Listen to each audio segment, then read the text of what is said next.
Hola, ¿qué tal, señoras y señores? Y bienvenidos. Ya estamos aquí de nuevo en un nuevo programa dedicado a la salud, un nuevo tiempo de salud, donde, como siempre, queremos, bueno, pues informarles de dolencias, de tratamientos, de todo lo relacionado con la salud. Hoy vamos a tocar un tema, hoy nuestro tiempo de salud lo vamos a dedicar a una enfermedad que creemos que aún pues es poco conocida, aunque, bueno, yo tengo que decir personalmente que conozco a dos personas que la sufren, que la padecen, pero que consideramos que hay muchas personas, mucha gente de las que nos está viendo que aún no conocen la enfermedad de Crohn, que es de lo que vamos a tratar hoy.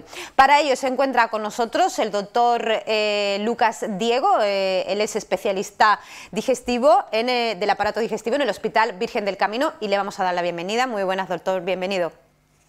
Hola, buenos días. Bueno, pues antes que nada vamos a comenzar y lo vamos a hacer de lleno. Queremos que nos diga en líneas generales qué es la enfermedad de Crohn. Bueno, la enfermedad de Crohn es una enfermedad fundamentalmente del aparato digestivo, crónica, es decir, una enfermedad que puede durar casi toda la vida y que cursa en brotes, es decir, una enfermedad que tiene periodos de actividad o fase aguda, periodos de remisión donde el enfermo no se entera de nada y otra vez posteriormente puede tener muchos más episodios de brote, ¿no? Entonces es una enfermedad digestivo de causa desconocida y que cursa con una cronicidad, pero en forma de brotes, ¿no? Habitualmente. Me dice usted que es de causa desconocida. Le iba a preguntar qué es lo que provoca la enfermedad y no se sabe entonces. Bueno, es una enfermedad, como muchas enfermedades crónicas, el Crohn y la colitis ulcerosa, que son dos enfermedades inflamatorias del intestino que van un poco de la mano, son parecidas pero no son iguales. La causa es desconocida, aunque sí se piensa que hay unos factores que están influyendo en su desarrollo, como sobre todo la causa inmunológica. Es decir, para que nos entendamos, el mismo cuerpo, nuestro cuerpo, crea anticuerpos que son los que hacen que nos inflamemos, ¿no? Es decir, nosotros creamos una serie de anticuerpos, el por qué no se sabe, y hacen que afecten sobre la mucosa del intestino y provoquen una serie de inflamaciones en la mucosa. De ahí que sea diagnosticada como una enfermedad autoinmune, ¿no? Efectivamente, es decir, es el sistema inmunológico el que juega un papel, o se piensa que es el que juega un papel más primordial. Doctor, ¿cuáles son los síntomas que provoca esta enfermedad? Bueno, el Crohn principalmente puede ser 3 síntomas principalmente, ¿no? Uno de ellos es el dolor abdominal, otro es la diarrea habitualmente y el sangrado rectal.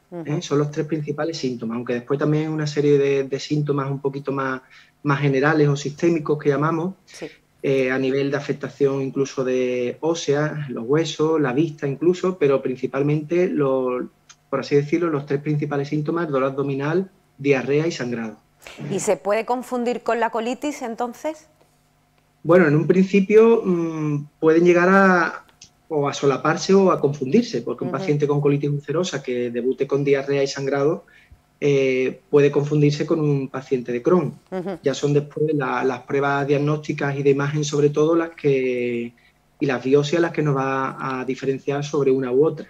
Eso es lo que le iba a preguntar. ¿Qué tipo de pruebas se utilizan o qué es lo que se le hace al paciente para llegar a determinar qué es Crohn o colitis? Vale. Bueno, lo primero es la entrevista con el paciente, que nos va a contar una serie de síntomas que ya nos va a hacer sospechar que puede ser una enfermedad inflamatoria, como se suele llamar, es decir, el Crohn. Tanto el Crohn como la colitis ulcerosa la englobamos con el nombre de enfermedad inflamatoria intestinal crónica.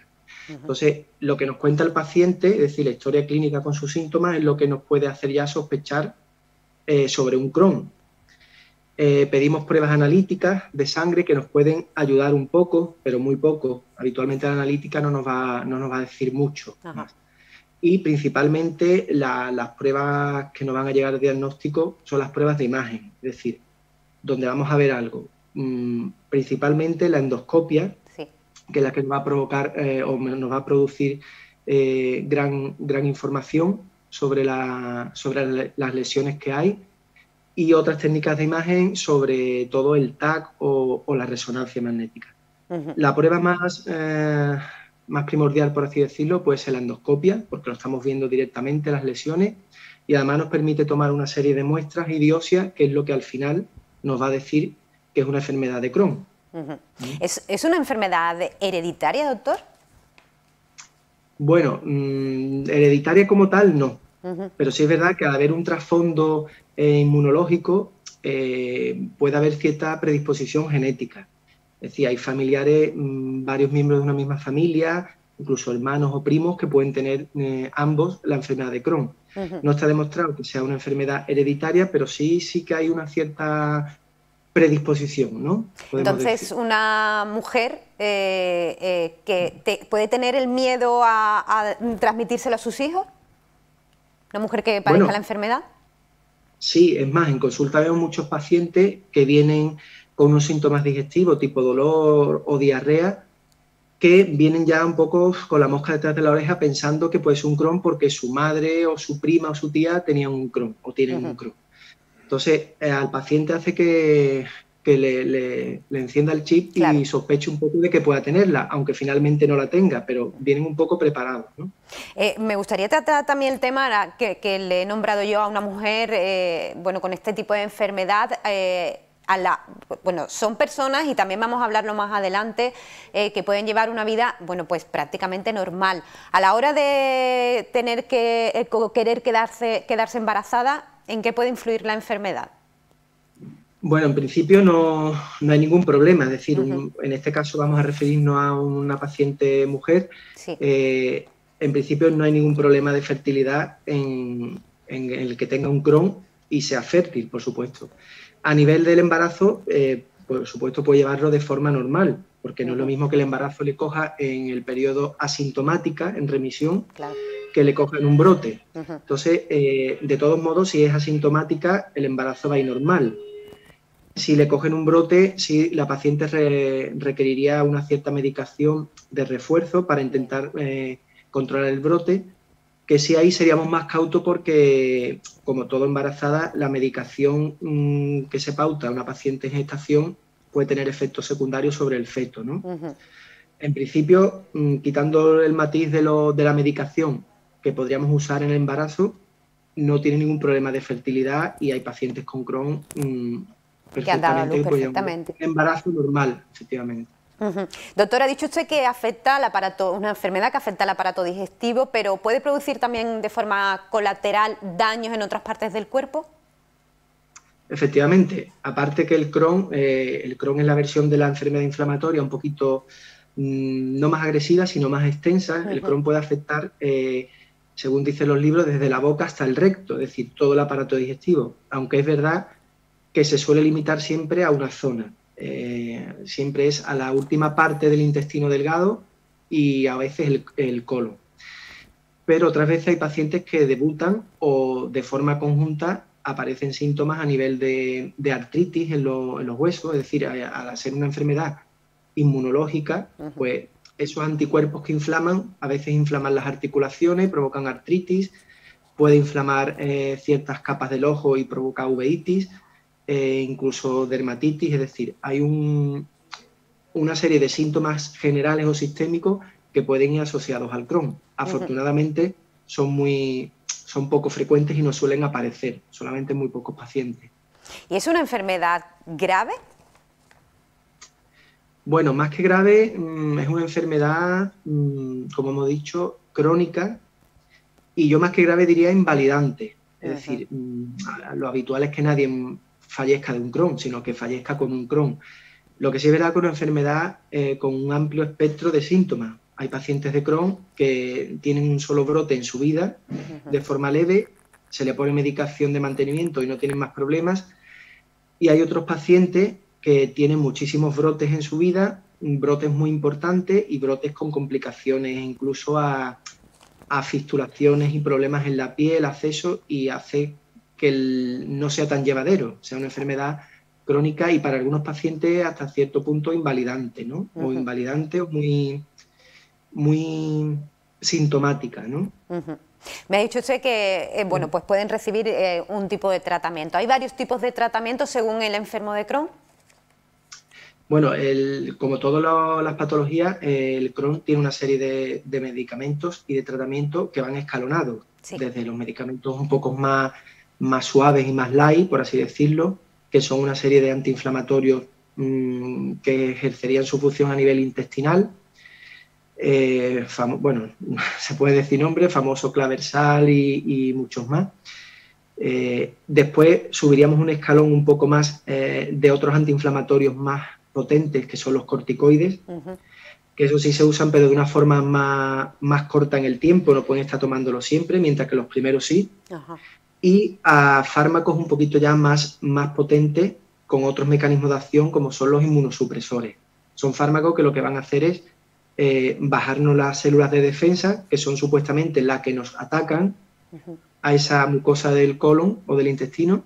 Entonces, al intentar mantenernos inmunodeprimidos, ¿no?, bajar esa célula, pues supuestamente vamos a tener menos brotes o menos problemas. De ahí, el Crohn, hay un tratamiento un poquito más sofisticado, por así decirlo, que son tratamientos biológicos. Vale. Ya no son tratamientos a nivel de comprimidos que te tomes en casa, sino tratamientos hospitalarios, aunque son en hospital de día, te lo pones y te vas en casa, pero son tratamientos que son vía intravenosa. Son como especie de unos antiinflamatorios muy sofisticados que van directamente a esas células que provocan la inflamación. Pero que se están utilizando ahora también, ¿no? Sí. Van muy bien, ¿no? Tienes que cumplir una serie de criterios, no todos los pacientes de Crohn van a necesitar ese tratamiento, pero muchos sí se pueden beneficiar y la respuesta es muy buena. Y el último tratamiento y el menos deseado del Crohn, pero que algunas veces hay que hacerlo, es el tratamiento quirúrgico. Sí. Si el Crohn tiene algunas complicaciones, como que no se pueda controlar con los medicamentos, o hagan complicaciones tipo abscesos, fístulas hacia la piel, donde hay que tratar con tratamiento quirúrgico y solucionarlo. La otra cara también de los enfermos de Crohn es que, además de tener que tener este tipo de tratamiento, si padecen alguna que otra enfermedad paralela, evidentemente, para ponerse en tratamiento o para recetarle algún tipo de tratamiento, también hay que tener en cuenta que tiene la enfermedad y que no puede utilizar o no puede tomar cualquier tipo de medicación, es decir, que va también en paralelo, ¿no? A ver, no tienen ningún otro medicamento contraindicado, pero bueno, siempre es bueno saber, porque el paciente de Crohn, además, es habitualmente un paciente muy dependiente del médico, del especialista, sí, al ser una enfermedad crónica. Claro. Es un paciente que siempre va a acudir al médico, al digestivo, a consultarle cualquier problema. Habitualmente se puede poner cualquier medicación. Sí que es verdad que hay una serie de fármacos que pueden estar un poquito menos indicados o más contraindicados, tipo antiinflamatorios, tipo ibuprofeno, Voltaren. A lo mejor puede estar un poco más o ser más cauteloso, pero no hay ningún tratamiento que esté contraindicado. Se pueden utilizar, ¿no? Me decía usted que al ser una enfermedad crónica, el paciente de Crohn tiene que estar en constante rutina, o tiene una rutina con visitas al médico, ¿no? Bueno, habitualmente sí, los pacientes con enfermedad inflamatoria, ya sea colitis ulcerosa o Crohn, solemos revisarlos en consulta. Habitualmente, depende también, si está en periodos de brotes, lo vamos viendo con más frecuencia, incluso cada 2 semanas, cada mes, para controlarle la medicación, si hay que subir o bajar dosis. Bien. Pero un paciente que esté asintomático, que no esté en brote, que esté en remisión, también solemos revisarlo. Habitualmente el paciente va muy bien, se puede hacer visitas, revisiones semestrales o anuales. Un poco dependiendo del paciente y de los síntomas. Vamos a hablar de esos brotes o de ese momento de actividad de la enfermedad. ¿Influye también factores externos como, por ejemplo, el estrés, el tipo de alimentación, que también me quiero centrar ahora en los alimentos prohibidos, o el cambio de estación, ¿no? Bueno, realmente no hay nada 100% que lo justifique. Hay una serie de, como te dije, la principal causa es la causa inmunológica o autoinmune. También se dice que hay una serie de factores predisponentes o ambientales. Se dice que el tabaco protege, pero bueno, eso no indica de que esté justificado el que un paciente con Crohn fume. Claro. Factores ambientales, alimentación realmente tampoco está demostrado. Pero bueno, también el tema de factores externos, ambientales, como lo queramos llamar, tiene un papel importante, o importante, si no importante, un papel que tiene su importancia, ¿no? Claro, es relevante también. Me dice que la alimentación no... a ver, yo tengo 2 compañeros que padecen la enfermedad y siempre están, bueno, pues con unas pautas, ¿no?, en alimentación, es decir, hay ciertos alimentos que no pueden comer. Claro, vale, no hay una alimentación contraindicada en el enfermo de Crohn. Es decir, supuestamente pueden comer de todo. No hay elementos que vayan a provocar un brote. Lo que sí es verdad que si un paciente está en brote y cursa con un cuadro de diarrea, un síndrome diarreico, pues lógicamente se le aconseja que evite los lácteos, ¿no?, por ejemplo. O si tiene un Crohn que se le ha complicado con estenosis, que es lo que habitualmente son una de las complicaciones del Crohn, que son como estrechamientos en el intestino debido a tanta inflamación y cicatrización. El intestino es un tubo, al estar inflamado y curarse, se pueden quedar zonas mucho más estrechas. Entonces, aconsejamos que a lo mejor alimentos ricos en fibra que pueden provocar o favorecer una obstrucción, no lo tomen. Pero realmente no hay una alimentación que esté totalmente contraindicada, sí aconsejada o no. Hay perdón, doctor, no, hay pueden comer de todo. De todo, ¿no? O sea, pueden comer de todo y dentro de la enfermedad pueden hacer una vida medianamente normal, lo que consideramos una vida normal, ¿no? Sí, efectivamente, pueden hacer una vida normal. Sobre todo hay pacientes en remisión de muchos años que están asintomáticos y hacen vida normal. Cuando están en brote, pues es, como he dicho, una enfermedad un poco invalidante y limitante y no pueden hacer una vida totalmente normal, ¿no? Pero bueno. ¿Hay una edad concreta o un rango de edad más o menos en el que suele aparecer la enfermedad? Puede aparecer en cualquier época de la vida. Sí es verdad que es más típica de pacientes jóvenes, es decir, es más habitual que una enfermedad de Crohn debute en la adolescencia o juventud, ¿no?, de los 10 y tantos a 20 y tantos, 30 años. Es lo habitual. Sí es verdad que, bueno, pues vemos pacientes de todo tipo y pacientes que con 70 años los diagnosticamos de Crohn. Igual es un paciente que tiene el Crohn desde los 20 y le ha dado la cara a los 80. Pero bueno, es más típica de pacientes jóvenes. De pacientes jóvenes. Doctor, y ahora en los tiempos que estamos, en estos tiempos de COVID, ¿se considera un enfermo de Crohn un paciente de riesgo?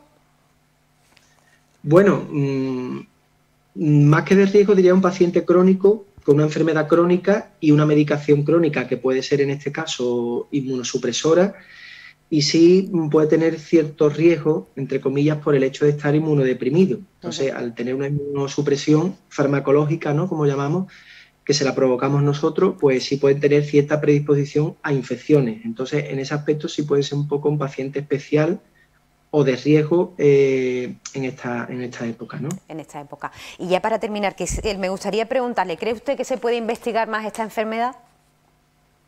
Bueno, realmente es una enfermedad que se está estudiando mucho y, bueno, siempre se puede más, ¿no? Siempre hay un pasito hacia arriba. Es verdad que, bueno, pues en mis años de trayectoria he ido viendo la evolución en tratamientos farmacológicos que ha ido evolucionando y eso indica que se está investigando día tras día, ¿no? Entonces, sí que es verdad que está en continua investigación, los medicamentos cada vez son más potentes, o mejor dicho, más eficaces y con menos efectos secundarios y con mejor respuesta, ¿no?, de los enfermos. Bueno, doctor Lucas Diego, 1.000.000 de gracias por atendernos. Les dejamos, sabemos que está en el hospital ahora mismo, que seguro que tiene mucho trabajo, así que muchas gracias por estar con nosotros, por atendernos y por, bueno, pues darnos toda esta información sobre esta enfermedad. Gracias, ha sido un placer. Gracias a ustedes, muchas gracias. Bueno, pues nosotros nos quedamos aquí, esperemos que haya sido como siempre de su agrado, de su interés, que hayan resuelto muchas dudas sobre este tipo de enfermedad y para la semana que viene volveremos con otros temas interesantes sobre salud. Así que muchas gracias por acompañarnos.